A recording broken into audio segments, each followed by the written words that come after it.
前一阵新地风采520建案的附近路绑起一台特斯拉飞条，工地附近已经发生连续5起的绑路了。附近的民众组成自救会，因早起去检察院定情，望讲委员会使来调查，看敢有官商斗空哦。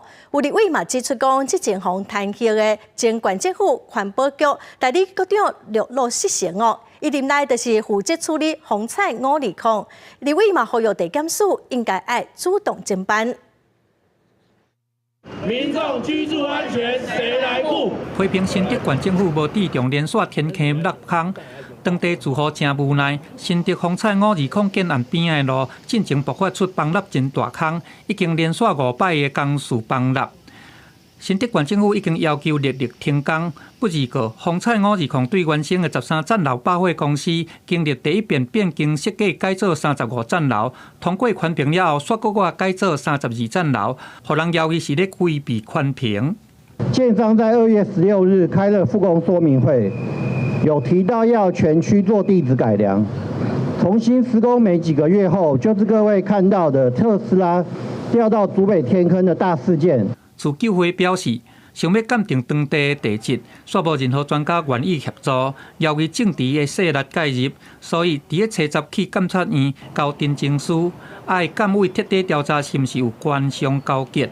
另外，前县府环保局代理局长罗树成临回手，予人弹劾。立委嘛，逼空讲，罗树成伫任内处理风采520宽屏。要求检调爱调查，明明是一个规避环评，这非常清楚的一个建案，你可以差20公分，然后没有120公尺，然后就不用做环评来把它撤掉，是不是有像之前的另案一样，有女陪侍代理局长罗世成经手的环评案件，包括本案大坑洞在那边，然后每年呢台风过后呢，都只会积水，它就只有抽积水，没有工地的养护。更没有做出水土保持。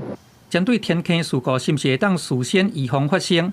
台北市公所回应，根据目前的资料初步研判，建商所提供的安全监测系统观测报告，伫个安全值的范围内。我们从上述的一个监测报告的数据，是也没有办法预判说地基坍塌的可能。公所表示，并无收到建商通知任何有各样的状况，外界关心落空的原因，就要等待检测报告出炉。记者综合报道。这礼拜日是